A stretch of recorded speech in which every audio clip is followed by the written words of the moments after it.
Hello, everyone. My name is Isioma Success Olubenga, and this is the Impact Life Show. It's my pleasure today to bring you again this show, which we have run for a couple of months now, and with the Chronicles of Impact series. Uh, the journey has been very interesting for me. I've learned a lot from all of our guests, and like we say on this show is about inspiring everyday people to make impact every day. We are hoping that every time and every single time that we have a guest on the show, it will be a way to inspire someone watching, one of our viewers, any of our viewers all around the world, to start making impact with their lives. We are certain that the development of Africa and the world is in our hands, and each of us have something to give. Each of us have some part to play.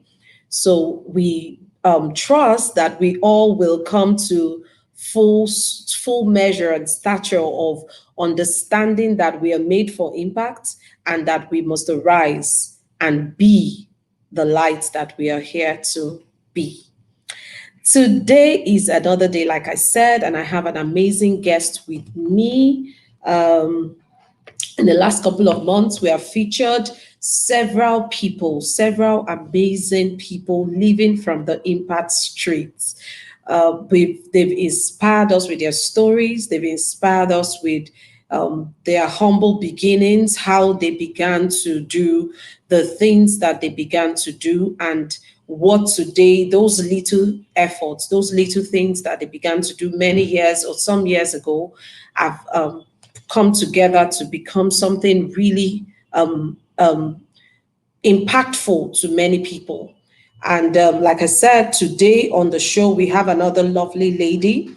Her name is Omotola Fawunmi. She is an international development consultant with many years working with girls, with women, and with the youths. Omotola has a beautiful, an amazing story of impact on her track. She's lived it. She's done it. She's been there, and today she would be sharing her journey with us. And I bet that yourself and myself would have a beautiful time on the show. So, without taking too much of our time again, I would just bring Omotola Fawunmi up now. Yes, she's here. Hi, Omotola, how are you? Okay, I guess I need to unmute you. Okay. Can you unmute yourself? Can you hear me? You need to unmute yourself. Okay, I've done that. Can you hear me? Okay, great. Okay. Yes, I can hear you. Yes. Oh, thank you so much, Omotola, for coming up today. I know that this is so it's tough for you to do this because you're many hours behind the 12 o'clock what time, and I truly appreciate your time. I know that we've had to talk several times over the night and even now, a couple of hours ago. I just thank you for making time for this. I know your schedule also is very busy with your course that you're taking now. So it's with great pleasure that I welcome you to the show. So thank you, Omotola, for coming. Thank you. All right. We'll go straight into introductions. And I'll just read out a little from Omotola's CV. It's quite elaborate, but I'll do a quick read right now, so our viewers can just be up abreast with. Okay, so Omotola Fawunmi is a breakthrough learning facilitator with multiple channels of expression, a lifelong learner, and an inspiring leader committed to raise, inspire, and strengthen others to fearlessly achieve their dreams and make meaningful contributions to economic and social prosperity in Africa. Omotola is exceedingly someone that is very passionate about Africa. That's not part of her CV. I'm just reading that. She's a graduate of History and International Relations from OAU University, Ile-Ife. She holds a certificate in entrepreneurial management from Pan-African University, Lagos. And ethical human and social behavioral research investigation from MIT, entrepreneurship, innovation, social change from UN mandated University of Peace, Costa Rica. In 2018, she qualified as a Microsoft certified innovation educator trainer, a John Maxwell certified leadership trainer. She's gained experience in various places she has worked, including the John Maxwell Company, and she also runs. She's worked with her project Stretch and Urban Promise International. She's an international development consultant, like I said, working at the intersection of public, private, and academic social sectors to accelerate profit in Africa and with Africans.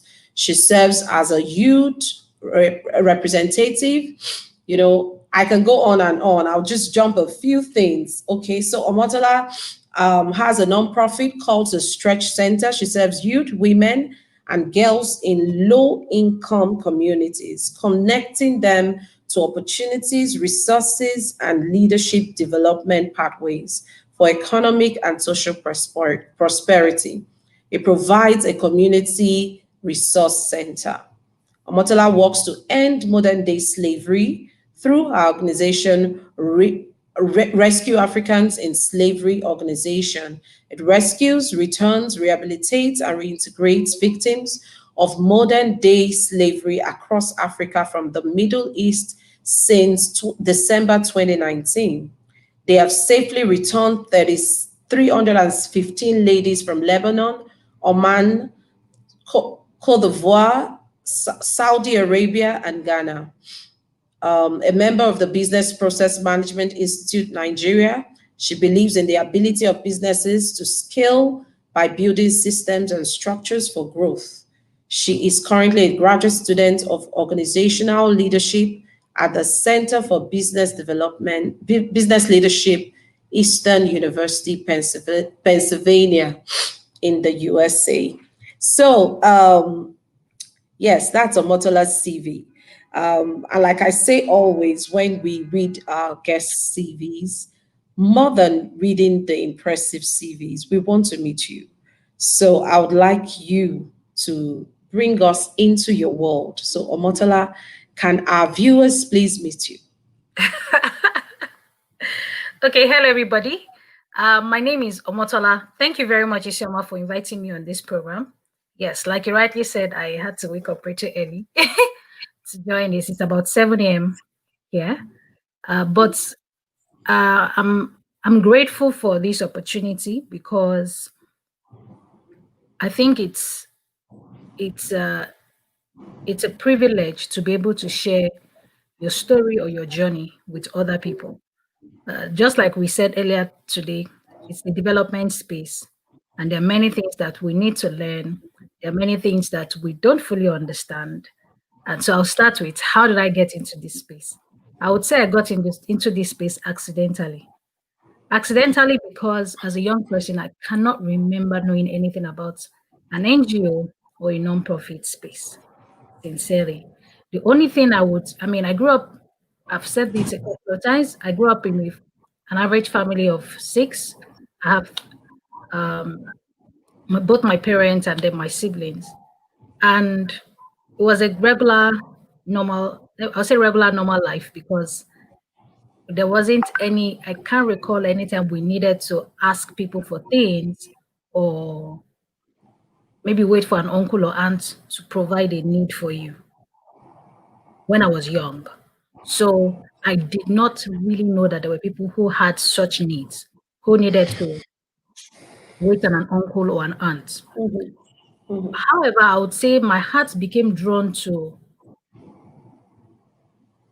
helping people when we moved where my family moved to our own house in a particular environment that happened to be a low-income community.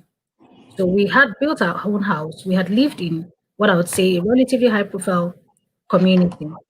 But the people who lived around us had so much needs. So there were people who couldn't eat, who needed water, who needed all kinds of things. Okay, so we had this thing in abundance, and so I would just give it out, like if it was available. But I didn't know that I was getting into a development sector space. Let me put it that way. And this continued for a while. I made friends. I would go within the environment.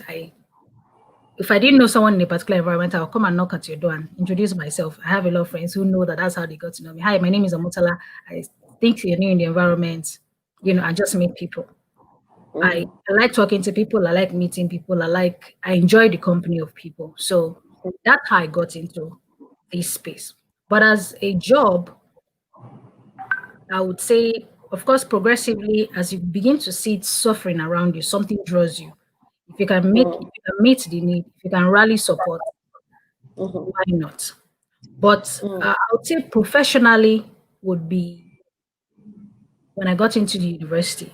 So getting to the university, I joined a particular fellowship, and I was given the responsibility, I think in my third year, to assist the leader of the nonprofit of my fellowship. I recall myself and my director then had a meeting. They've given us this assignment. What are we going to do about it? Joy Okoro, that was my director then. And I recall we had a meeting, we sat down, okay, well, we started thinking, okay, what are the needs? What are the things that people need? And how can we help? That's my first real introduction to like a structured, organized nonprofit space. Yeah.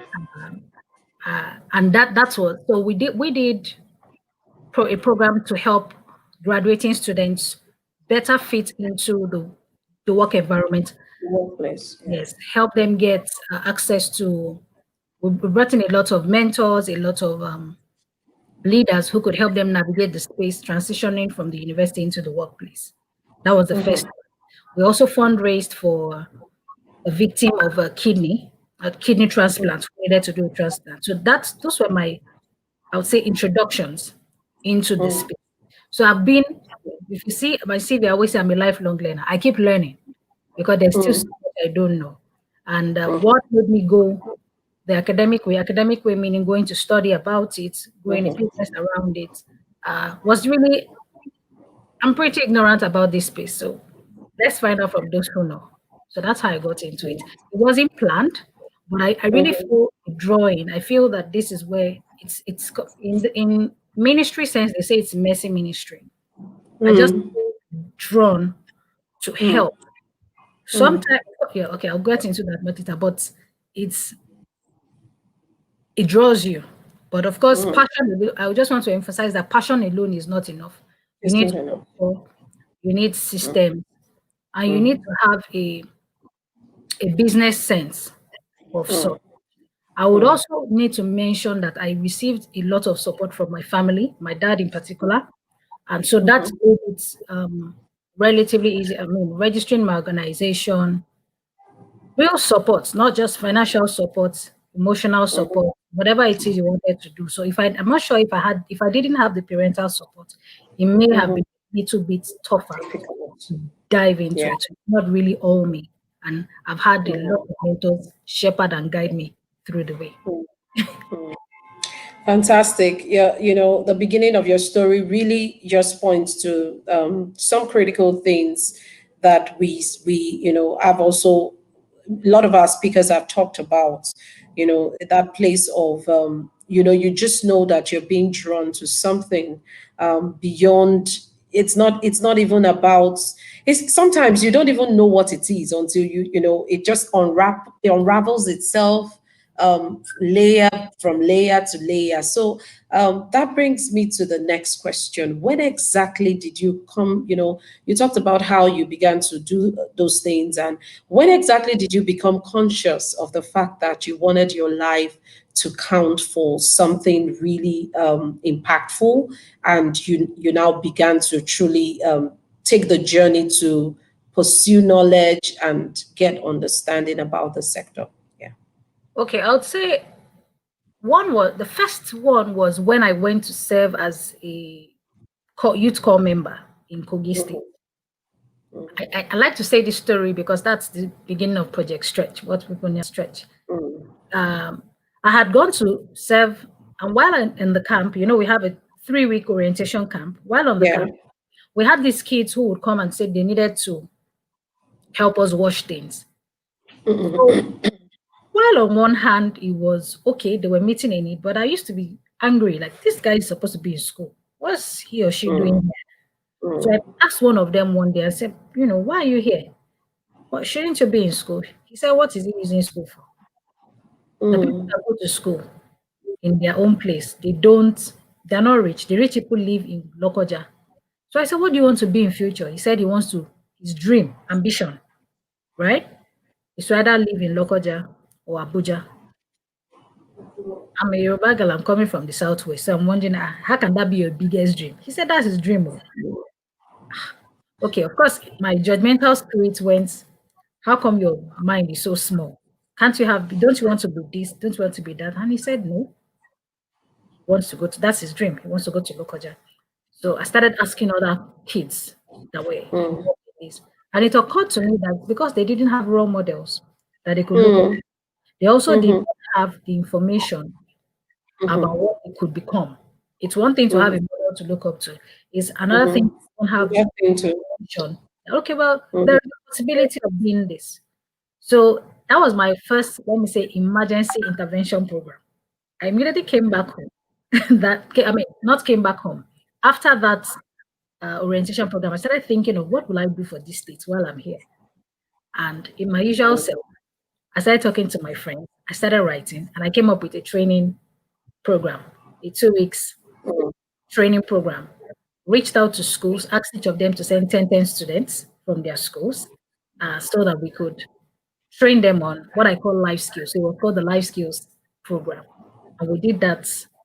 We didn't do it for 2 weeks. After all the planning, we were only able to do it for a week. But that was the first opener. After that, we did 3 other local governments within that period. Wow. But it opened me up to you needed to build relationship with people. I mean, there was a state I didn't know anybody. I needed to a venue. I needed speakers. So I needed to use local speakers that they knew. Yeah. I also needed to engage a lot of the bank managers at the time in those places, tell them about your people. So you need to support. So that was the first example of like rallying people around for something that I did not really plan for. And after that, I really want to do this again. I did it the first day. Someone saw the first one, invited me to Kogi State University. I did a similar thing for ISEC as one of the, not ISEC, SIFE, for one of their projects. And that project went on to win an award that year. So that was the first example of, okay, of course, it wasn't registered at the time. It was just a project. But when I got back to Lagos 2008, and then I registered Project Stretch, and then started to do several other things. From then on, I went to work at Globacom. I went to work with Globacom, DMTL, several other places I actually worked. But all the while, my mind kept going back to, I really want to do this thing. So shortly before my 5th birthday was when I think I was thinking about it. I said I wanted to resign from where I was working at the time and do this full time. And of course, I had a number of friends who told me, you will be very hungry if you get into this. Yeah. So I recall writing a lot of times, pros and cons. I would get paper and biro. Okay, what's the pro and what's the con? What would I gain? What would I lose? I did that a lot of times. And eventually I wrote my resignation letter and left the organization. And I would like to say, as soon as I dived in full time, it was rosy, but it wasn't. But I had settled that maybe I'll be broke for a year or two. Again, your support system matters. I had a lot of support. And then gradually started to grow it, gradually. It's been a long, tortuous journey. It's also been an interesting journey. I recall later that year, shortly after I left the organization, was when a senior friend of mine, who a much revered mentor, shared the opportunity of the entrepreneur management program at Pan Atlantic University with me. And he says, well, if you're going to do this, you need to have a business approach to it. So why not? And I recall, oh, this and that. I recall at that time, I also lost my laptop and lost a lot of data. And he told me this is an opportunity for you to rebuild. And those 5 months spent at Pan Atlantic University was very powerful and enlightening. I met a lot of people who were on a similar journey. I also saw that there was something I had been doing wrong. One thing that came very clearly from what I learned at Pan Atlantic was my costing. How were you costing for the services you were offering? That came out very clearly. And I recall that I did that in 2011. By 2012, I had a sit down with one of my mentors to map out how to cost, how to we did this over a 3-day period. It was long. He would ask me questions. Sometimes I won't be able to answer. I felt you don't have to answer now. Think about it, come with your answer tomorrow. And that was very helpful. He helped me to break it down. Even your speaking engagements, how do you cost for it? You don't just go everywhere to speak. How do you know you have the capacity to engage you? Those are things I had no clue. If you invited me to Kaduna, I would just get on the bus and go. He gave me direction on that, and that really helped.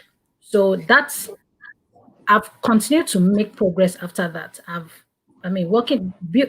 Growing the community resource center was, I think that was in response to, we went to a particular community to just give out items. This was in 2014. So we crowdsourced resources for 900 girls, and then went into a particular community to give them these items: shoes, clothing, bags, accessories, just things that make them really pretty. And I had a lot of my friends also come around. It was my birthday, and that was my birthday celebration that year. However, about 2 months after that, May, June, July, it was August. So August of that year, I was speaking with a girl from that environment and found out she was pregnant. So I was really worried, like, we just gave you guys stuff. What happened? And well, she said, well, the first one you gave us was okay, but we needed more and we couldn't get. So I had to sleep with this person. I'm talking of sleeping with a neighbor or weave on of maybe 2,000 or 3,000 naira. I said, but now you're pregnant. What are we going to do about it? So on one hand, I felt guilty, like, obviously just giving people things are not enough. You need to deepen the impact. Yeah. You need Like that. it's not just giveaways. I mean, anybody can go and do outreach. Outreach is good. We need physical space. We need more of that. More. So that was what motivated or moved the need for a community resource center. And again, like I said, I always reach out to friends. A friend of mine's parents gave us a space where we started. We set it up with books and opened it up for counseling. So any of the girls could come in for counsel. People reported domestic violence cases. They reported rape cases. I remember the very first week we opened, we had 2 rape cases reported at the center. Of course, we don't handle rape, but we can hand them over to organizations that handle rape. Having that space was very helpful because then they went there for soccer. We initially started with girls, meeting with the girls, started leadership trainings for the girls, teaching them how to develop confidence, competence, courage, character, and leverage connections. We take them out on excursions sometimes just to see things that they would normally not have seen at the time. We had reading sessions. And then on Saturdays, they were required to make presentations so that they could develop their public speaking skills. Really helpful. And we continue to grow from there. Of course, by the next year, which was 2016, we had to open a session for the moms because the women kept saying, well, it's not enough to just take my daughter. My daughter seems to be enjoying this place. So we opened one for the women as well, but that was Monday evenings. And since, a lot of churches are really busy with activities, Monday was like the only free day for us. So we took advantage of that to train the women. And for the women, it just grew. Training them on how to grow their businesses, how to document their processes, how to go from keeping their money with them to keeping it in the bank. We expanded that to teaching them digital literacy skills. Intel She Will Connect program. We trained a lot of Yeah. women on how to use their devices to grow their businesses, encourage them to open a bank account and separate your business from yourself. Mm-hmm. These are things that maybe I would say educated people know by Yeah. now. But you'll be surprised at how many people till date still do not have a bank account, have never opened Mm-hmm. a bank account. Those are things I learned True. working in that community. So it continues to grow. Yeah, I don't know. Let me stop. Fantastic. Thank you, Omotola, for all that you've spoken about. Your journey through and getting into what you do with Project Stretch, and how over the years you've been able to is how is the resource center doing now? How the people? What has been the impact over the years? And what is your big why? What do you hope to achieve with Project Stretch? What undergirds a lot of the things I do? I have one of my books here. Maybe I'll just read from it. It's here. Um, it's where I write why I do what I do. So undergirding everything is I'm very angry about the poverty that is in Africa. That's the big why.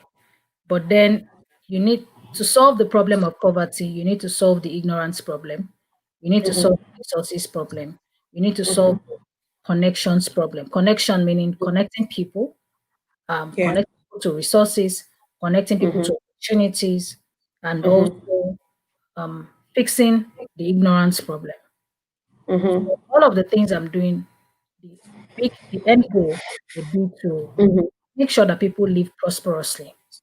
I know what Mm-hmm. it's like to live in want and need. And I know that when your needs are met, or some needs are met, your brain is free to think of other things. But if you have basic needs, you can't dream.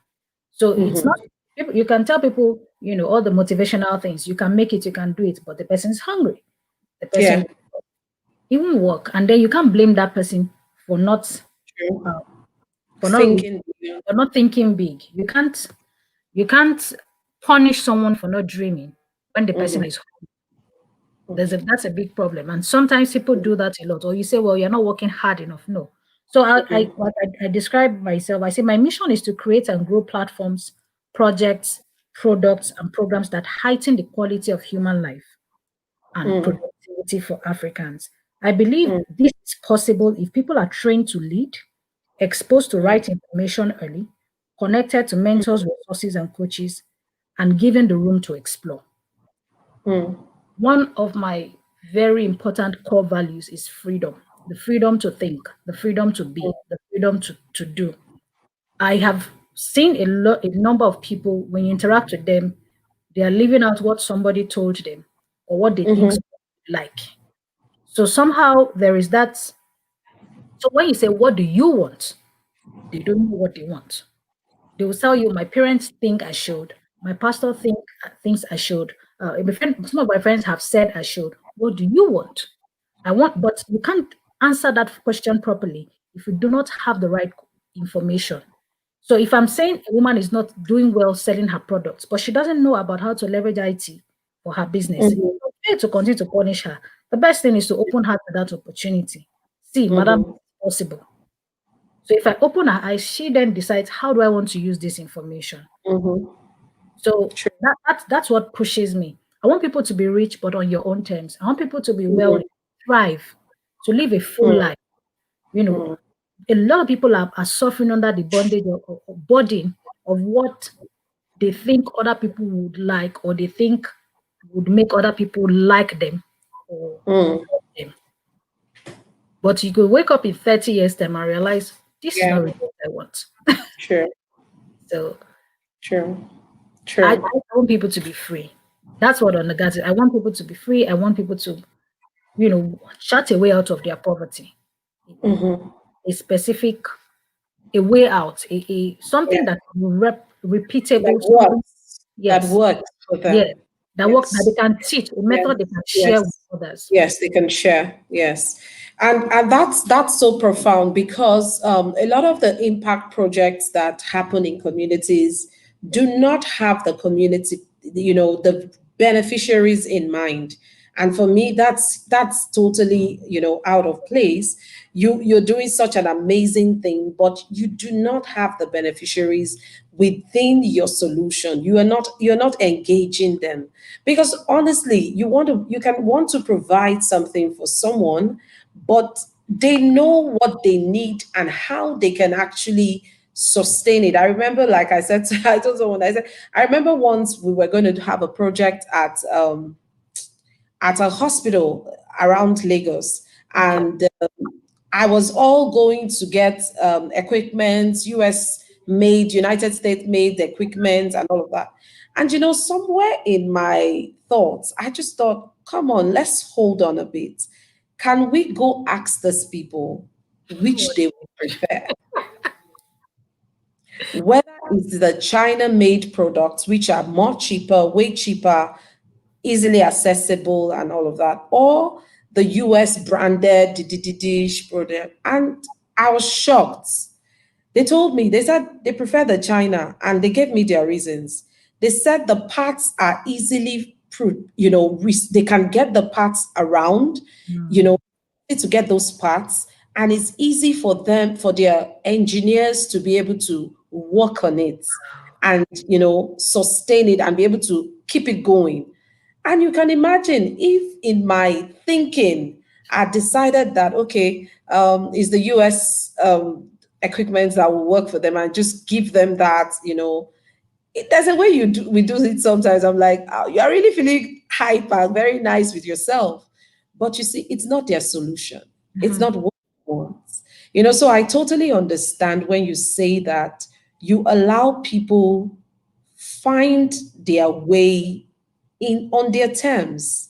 Let them find, you guide them, so you become like a guardian to lead them, and show them the options, show them possibilities, and help them make their decisions.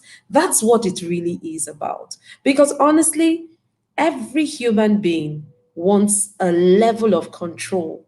Nobody wants any human being, another human being, to control them. That's how God has made us. And Mhm. so if you're giving something to someone, everyone ultimately still wants to feel like they are part of this solution. They are Thank part of you. that is coming to them. And whether they are part of it in caring for it, or they are part of it in trying to source it, or they are part of it in trying in the fact that you sourced their opinion before you got it, Yes. it just makes a whole lot of difference out, beyond what we do sometimes. And Yeah. so I'll just move straight into my next question for you, which is essentially, the other part do, the modern day slavery rescue. And, of course, at some point, I noticed that, wow, Omotola is going into something very, this is not a not so good, a not so beautiful terrain. It's a dangerous terrain that this young lady is going to. And I was wondering, I was a little concerned for you. I'm like, until we spoke. So I want you to tell us how did you come into RAIC? How did you come into that work, and how has it been all these years? Can you tell us? Okay, thank you very much. I would start the journey for, well, Rescue Africans and Slavery Organization does not belong to myself alone. It's Mhm, co-founded by myself and another friend of mine, Mutalola Adekunle. However, my journey into um, working on modern slavery and trafficking started in 2018. So in mhm, 2018, I had been invited to to consult on a particular project that was working on ending modern slavery, but with mhm, special focus on Yoruba speaking women and girls who were being lured as domestic slaves and domestic workers to mhm. Europe and the UK. Okay. At the time I was invited on the project, I remember laughing and saying, "We don't have modern slavery in Nigeria." Why? Mm, Because in my limited knowledge, My Yeah. only understanding of modern slavery had been what I had watched on CNN, which was CNN Mm. Modern Slavery, um, Yeah. CNN Freedom Project. I was Mm-hmm. grossly ignorant that this thing was happening in Nigeria and on a large scale. But thanks be to God, some other people who had gone ahead of me had done some research and identified at that time two areas where there was a massive outflow of uh, migrants. So I was designated to cover the Lagos Island area, and my other colleague was covering the Agbado Crossing area in Ogun State. But when we started that project in Lagos Island, we're trying to say we had a target of number of people to speak to, number of people to talk to, and I'm like, well, we're going to get 5, 10 people per day. That is a lot. Like this program, this issue can't be so widespread. Mm-hmm. My teammates and I got on ground and started working. And I think after week one, we experienced shock, concern, worry, like all the emotions. Like, you mean this is happening? How many people? People were voluntarily telling us, oh, I know somebody who's gone, Mm. I know somebody who paid X amount of money. I remember coming home with headache consistently that week. Like, this is horrible. How do people get into this? That was my introduction into understanding modern slavery. People were leaving. So our campaign then was to prevent people, was preventive. It was to say, if you have to leave, ask this question. If you have to leave, talk to these people. We also had remote migration experts and local migration experts who were talking to people on the field. We went around churches every weekend. I was in a church or a mosque or a market. I mean, every day we're at different gatherings, just letting people know modern slavery is real. We did that for about a period of 6 months, I think, for a 6 months period. And the the reality of not just the issue, but the quality of people that were being taken as slaves. These were not Mm. elite. Some people were Mm. educated people like yourself and myself who just Mm. who some people some people some people even had good jobs. I knew somebody who worked in a particular telecoms company who was told about this opportunity. I think this was even in UAE, sold all his Mm. things, moved his family to Ibadan, and then Mm. left only to be told this was a guy now who he was going to be working as a sex slave in UAE. So by the end of that 5 month period, I was thoroughly shocked. But again, at that time, I had not come face to face with victims. We came in Victim. contact with a few, but not on this large scale. Mm. So, but it had been on my mind. And how can we fix this problem? You can't fix everything. But okay, well, you just continue to research. In 2019, a friend of mine, a very good friend, that's Motilola, told me about the girl who a particular girl had reached out to her on Instagram, um, explaining that she had been trafficked to Oman. That was the first country we had contact with, Oman. Mm. Uh, this was someone who was educated, a graduate of a very good university in Yeah. Nigeria. But this had happened and she needed to get back. So we worked, make sure that this lady got back. When she arrived Nigeria, Motula called me again and we had a conversation. And I recall asking the lady, how many other people like you are in this situation? Mm. And I remember that day she said there were 20. Wow. So that was the beginning of we cannot this we can't just allow this go. We Mm. have to we have to do something about it. So I said, okay, Mm. well, you create the WhatsApp group, add all the girls there, then add us, and we'll start working one after the other with each girl to understand each Mm. girl's situation, each girl's story. And Mm. that was how we started, to answer your Mm. question. It was one Mm-hmm. person who led us to 20, and it has Mm-hmm. skyrocketed from there. I can tell you now, Wow. we have from different countries, different issues. And then the issue of trafficking is very broad. People just look at trafficking, there's child labor, there's domestic Yeah. slavery, Multifaceted. there's sex slavery, and they're told Mm. different lies. Even in Yeah. Nigeria, we have we have people from various geopolitical zones who go Mm. in a particular direction. So those from the south, south, and southeast often go to Europe. Those from the Mm. southwest often go or are taken to the Middle East, Middle East. majority. And there's like a map. We've gathered a lot of Mm. data, and the pattern is the same. The promise is the same. The Mm. recruitment pattern is pretty similar. It's somebody who knows you, Yeah. somebody who is close to you, someone you Mm-hmm. trust, Mm-hmm. who shares this opportunity of economic advancement with you. And it's only when you get to the other side, when your WhatsApp Yeah. doesn't work anymore, because this person is no Mm. longer responding or has blocked you, the agent has blocked you, that Mm-hmm. you realize, oh, I'm in trouble. So that's how Mm-hmm. I got involved in the work. It's not okay to also broaden it. It's not been a job that's been done just by myself and Motilola.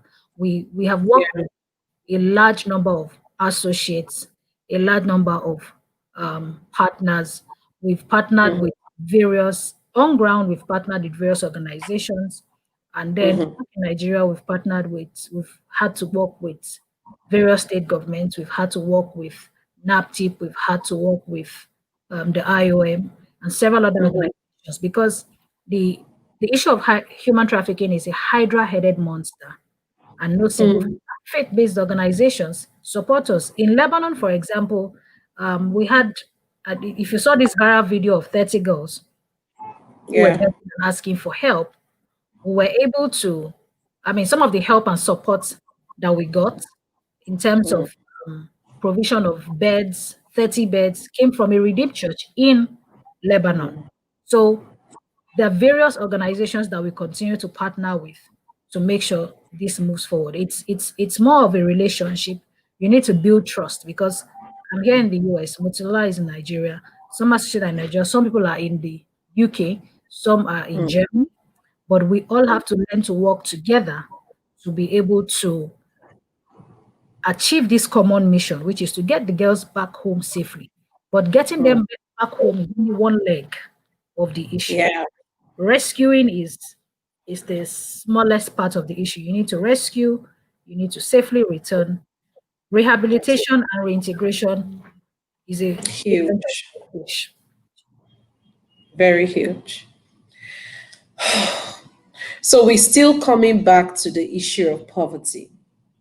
Yes, we're still coming back to the issue of poverty and human capital development.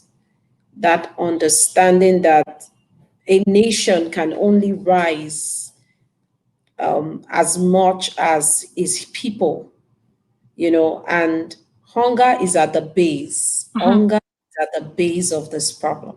mhm, Poverty is at the base. When you have a lot of people still struggling at the base of food, then they are susceptible to all manner of things. And, the work becomes overwhelming for even the government, mhm. where a lot of us have to come into play.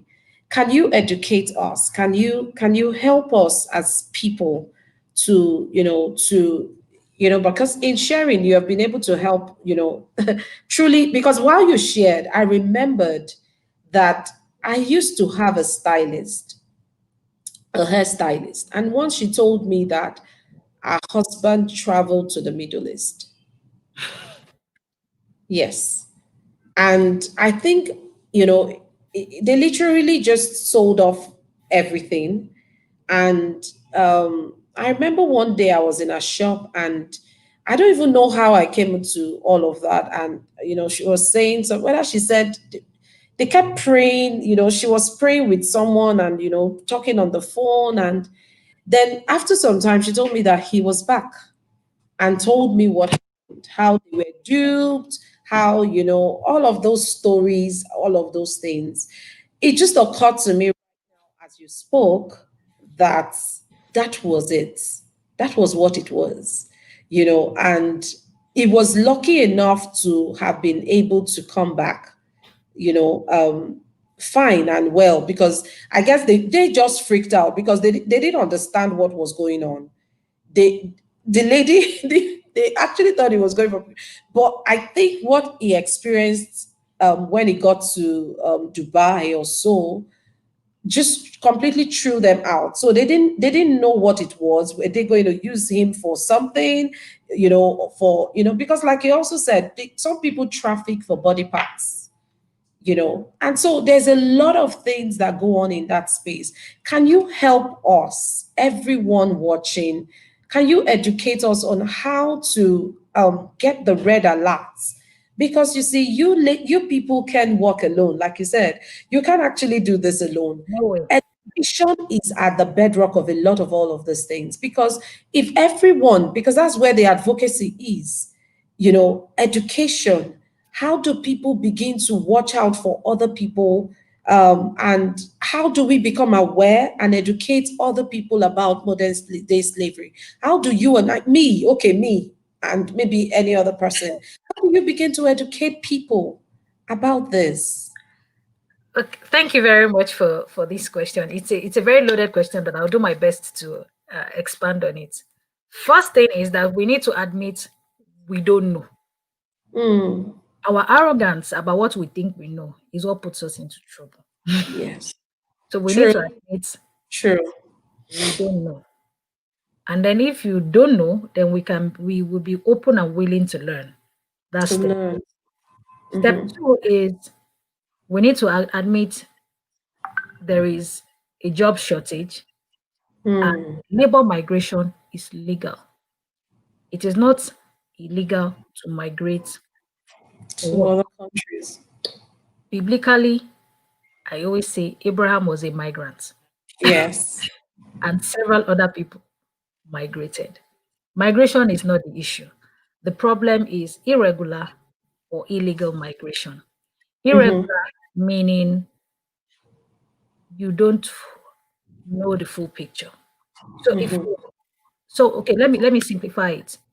Whenever you see a job post that says work in Dubai, earn $2,000 a month, work in Mm-hmm. UAE, earn whatever, all those ridiculous amounts of money that they put, Mm-hmm. a discerning person should ask, what is the job? Mm.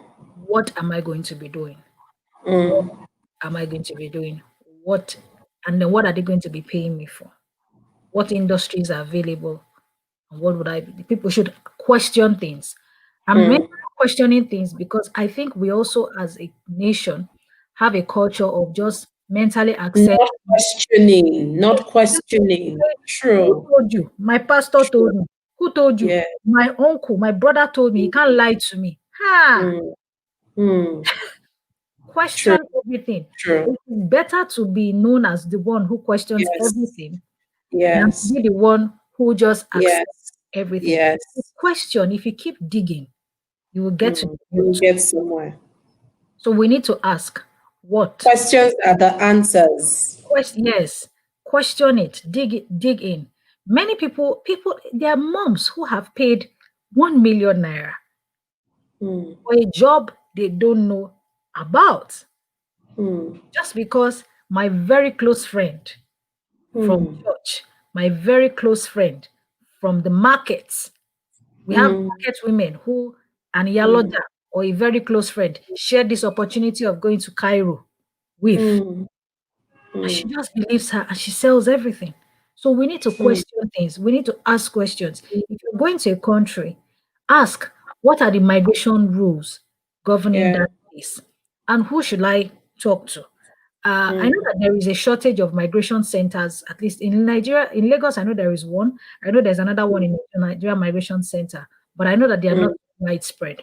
So we need to, Mhm. Google is your friend. Every Yeah, Google is your friend. Ask questions, Google it. If someone tells you about something, Mm-hmm. double down on it. This is Mm-hmm. so important because it shows up a lot of things. If you're going to, I'm Mm-hmm. going to be specific, the countries we've worked in: Lebanon, Oman, Qatar, Lebanon, Oman, Saudi Arabia, Cote d'Ivoire. Each of these countries have their visa sponsorship methods. So what the one that ties people and makes people slaves is what is known as kafala system. So the kafala system ties your sponsorship to the person who I call your slave master or your slave buyer. So even if so you but there's an agent, there's a recruiter, an agent, and then the product, the person who buys Yeah. the product. The person who buys the end product would pay maybe about 10 or 15,000 naira for you. You are not aware. The middleman does Yeah. not communicate that to you. Yes. The person who does the recruiting collects from you a processing fee, which you are willing to pay because you say, "Oh, I'm traveling out to the Middle Yes. East." And it's when you arrive, they tell you are going to Dubai. It's when you arrive at Dubai, they say, "Oh no, you're actually not going to Dubai. You are actually going to Oman. So we're going to put another plane that takes you to Muscat Airport." When you left Nigeria, you were not aware of this. Usually, they travel in a group of 20, 15, sometimes 30, 50 girls or ladies. Each of them first-time travelers. The agents know this.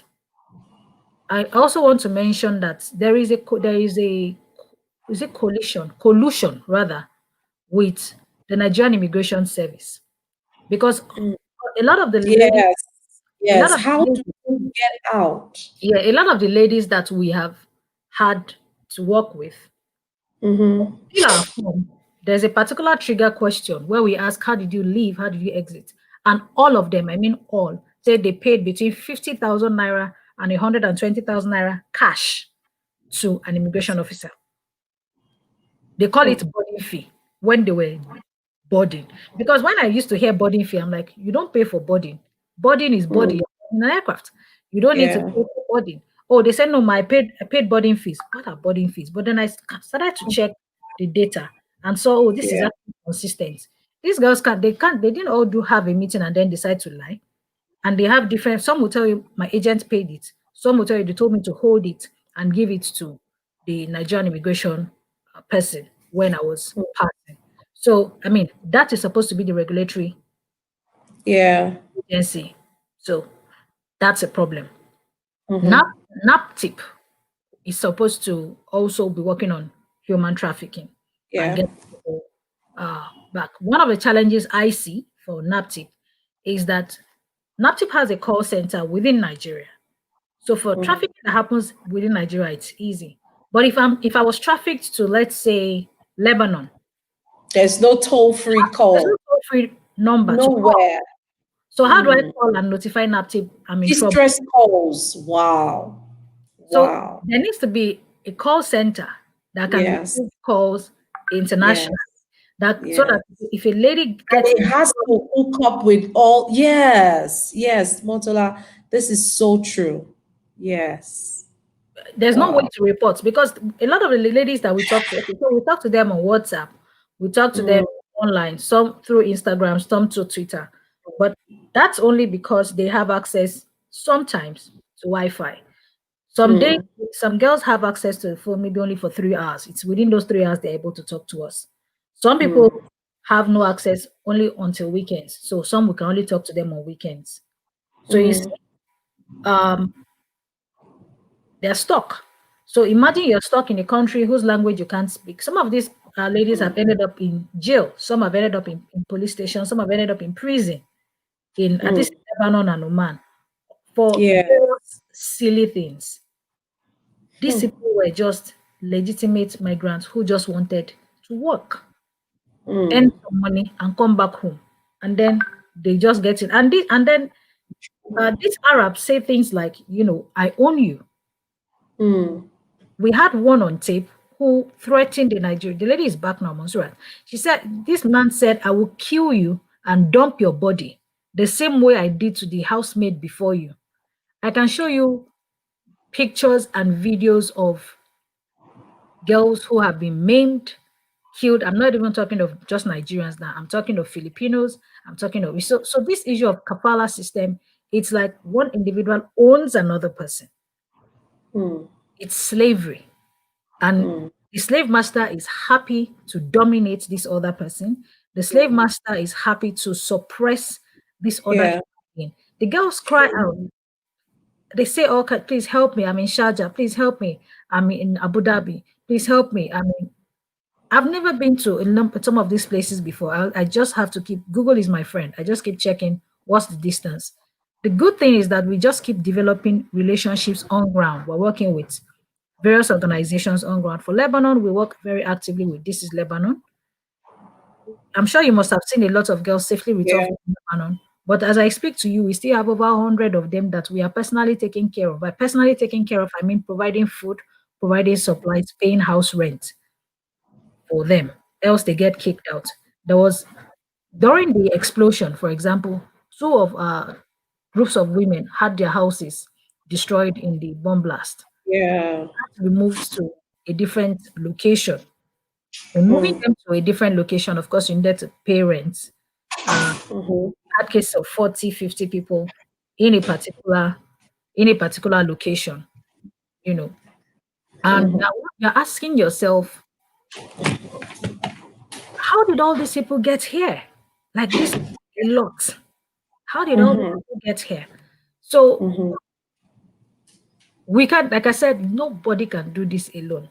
Syrian Yeah. Eyes, we have someone from Syrian Eyes who's been very helpful. They used to cater only for Syrian migrants, but right Mm-hmm. now they've been able to extend, I would say, hand of fellowship to our own Nigerian migrants, Nigerian ladies Wow. there in Lebanon. Mm-hmm. That they feed them, provide them with food items, clothing, uh, medical. We had a girl who almost died. She couldn't get a medical attention at the hospital because she didn't have a passport. No, not that she didn't have a passport. Her passport had been seized by her employer.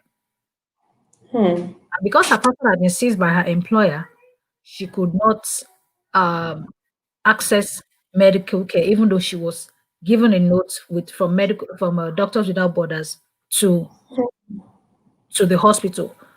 Our contact person was there, waited for 4 hours, couldn't get her help.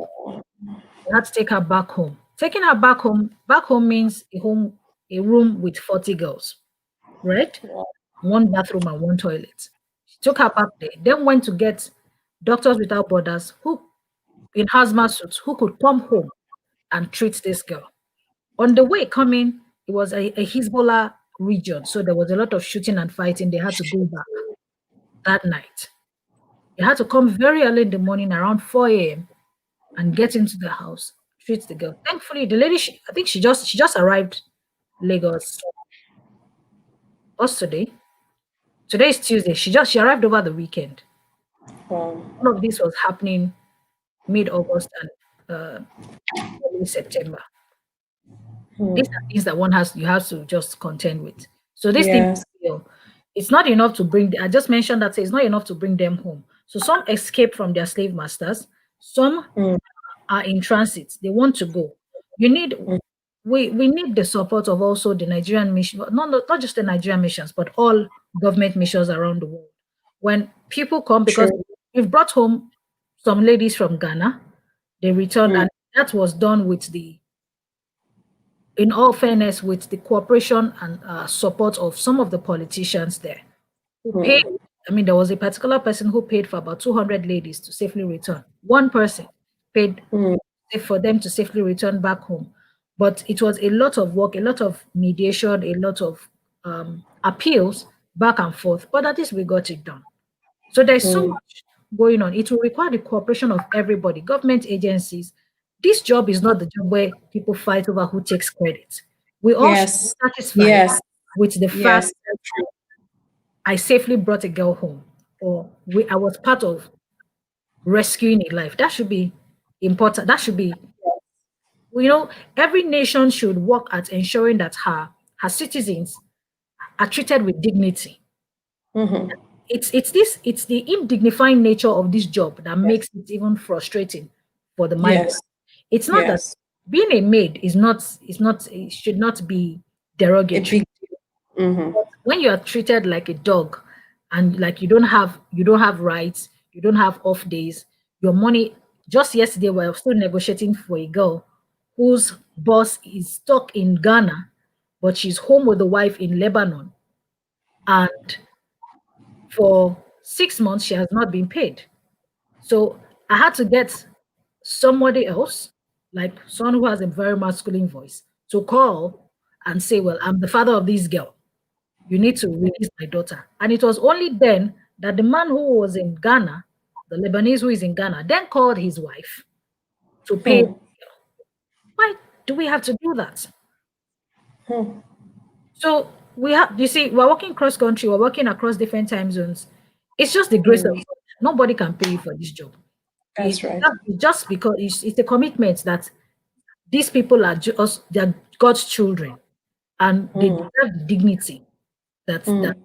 you should. I mean, if you're working as a maid, it doesn't make you less a human being. You are meeting it. Hmm. It's the same way you Indeed. pay a tailor, the same way you pay a hairdresser, the same way you pay a builder or a plumber. Hmm. It's a Hmm. job. They are Hmm. making your life easy. So it should Hmm. be done with honor and dignity. I don't know. All right. Thank you, Motola. I see, your passion is it's so real. It's so real with talking about this problems. And so, yeah, sometimes it could get really overwhelming for when we think about, I've been this working in the social sector. It takes you to highs and lows. Sometimes Mhm. so you don't even know how to relate. You don't know, you're so overwhelmed, you don't even know what else to do. But of course we keep pushing. We keep pushing because we can't give up. We can't give up. So many people are waiting on us. So many people are waiting on us. It brings me to the next question, and like our final question today. And it is in the work, in the light of all that you do, what do you envisage as the real challenge if people do not arise to play their path in building society? Because that's where the real issue is.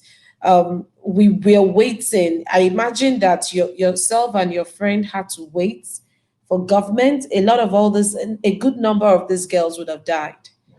So what is it that um, what do you envisage if we do not, as a people, each person, everyday people rising up to do what they ought to do, just to live and to lead, to live and to lead impact? Because, like I always say, impact is much more than just doing.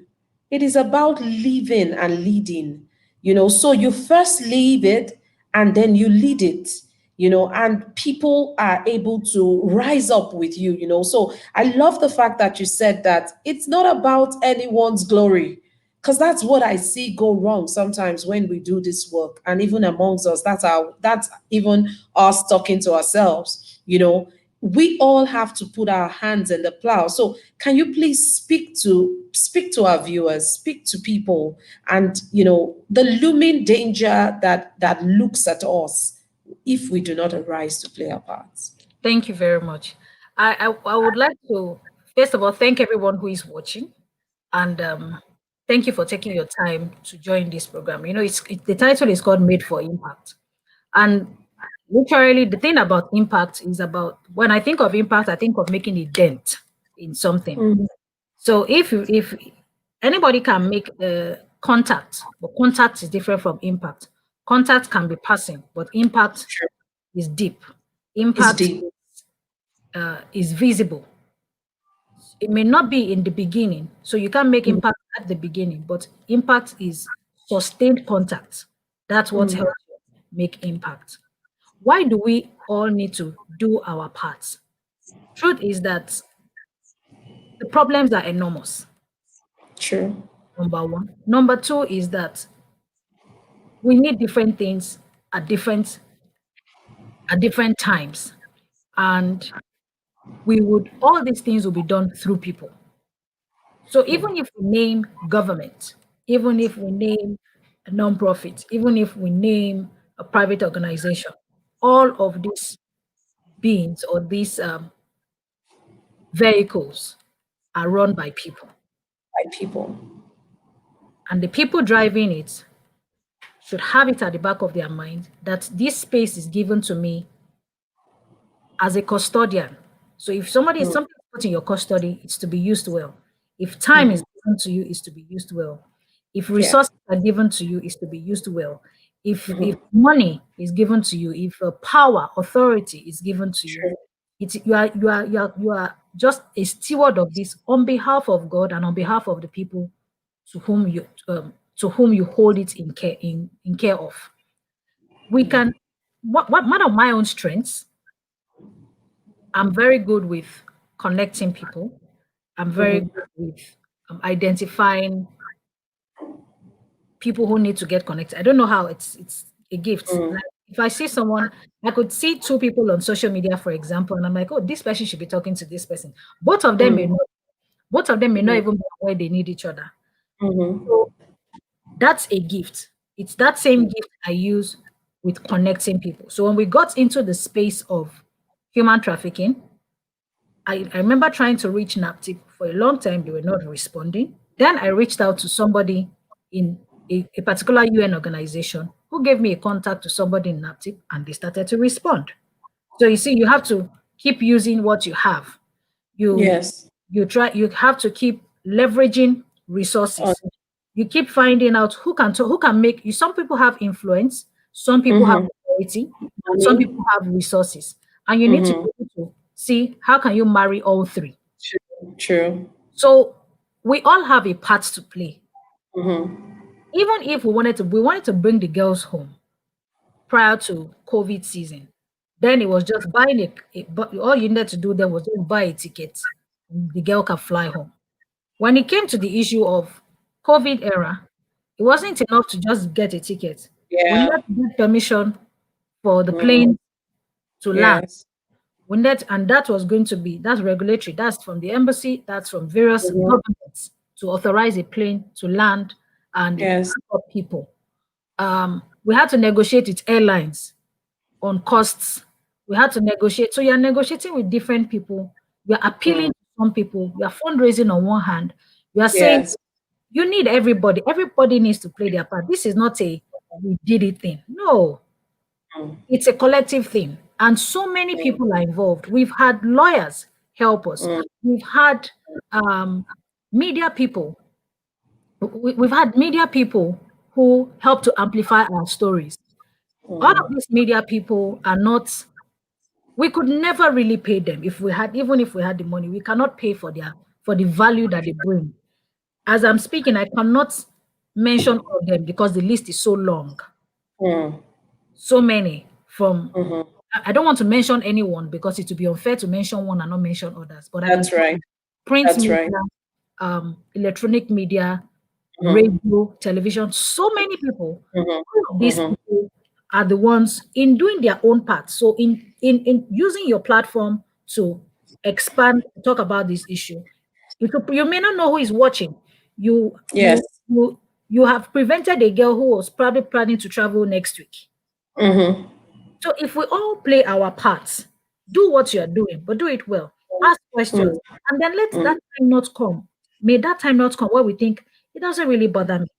It's Yes. the way people say It's not my business. my kids can go to your kids can go to very True. good schools, no problem. Mm. But you Mm. see, those kids who are unable to go to school will be the ones Mm-hmm. who will rob your children in traffic in those their very nice Mm. cars. True. They'll be the ones True. who will rob kids at home. I recall during Mm. during the lockdown, earlier, I think around March, at least Mm. that one I was aware of, where there was a robbery. I mean, people were Mm-hmm. hungry, and people within a particular community around Lekki marched into the gated estates and started knocking Yes. people's doors. Yes. They were hungry. Yes. Now, Yes. and I recall that a particular estate took that as a wake-up call, and they Mm-hmm. started providing food, Yes. Daily food. daily food, Mm-hmm. for at least 1,000 people Mm-hmm. all through the lockdown period. Yes. We don't have to wait for Good. that. That was Yes. that That was doesn't have to happen. yes, that was a True. reactive position. Yes. You don't have to Yes. do that. You can Mm-hmm. do good to someone. Mm-hmm. You don't need to be rich or wealthy to even be a development person. Just be True. one who wants to be an extension of God. Everybody is an Thank you. extension of God. If you want to give whatever you give, and they don't need to tell you thank you. I think that's another thing. Mhm, You want to give mhm. someone 1 cup of rice, you have to take a picture. Why? Okay. Tolani, Tolani, did I say to you ever that you're such my sister? Like, your sisters, we know. Like you take those words literally from my mouth, my heart, actually, from my heart. It's not in my mouth yet. Half of the people that know me know that that's what I can't even understand it. So let's not even. It's a topic. Don't worry. They, Topic for another you day. don't, you don't, you It's don't. just our time is fast spent, so we Okay. just need to close the show now. Can you just compose yourself, girl? Just put it together. We'll come back. So, all right. It's been a wonderful time. Thank you, Ajiboye Olawale Michael. He says, honestly, speaking, I've been inspired by your work and success story. Congratulations. That's one of our viewers saying that he's been so inspired, he's been watching. Thank you for everyone that has watched, everyone that has shared, everyone that has also contributed. Thank you for all those that will watch again, because you can always watch on YouTube again, and on the page, on the Facebook page, Made for Impact Network, you can watch the replay of this show. Thank you, Omotola. Can you just give a concluding word in 1 minute? Okay, Thank in you. 1 minute, I would say there is always an opportunity to do good. Find one Mm. close to you. Be an extension of God to someone near you. Thank you so much. You're no doubt an extension of God, hands and feet for God in those countries where those girls are. I'm super proud of you. You're such an inspiration, that I just thank God for, that is also in my corner. I just thank God for you. Well done. Well done. And the sky, the way God has made things happen for you is amazing, and I'm rooting for you any day, any day. Thank you for coming on the show. Thank you for sharing from your heart. Thank you for inspiring our viewers today. And to all our viewers, remember, we always say that every day people can make impact every day. You don't need everything to come together before you start making impact. Please do something. Do something. I've said it over and over.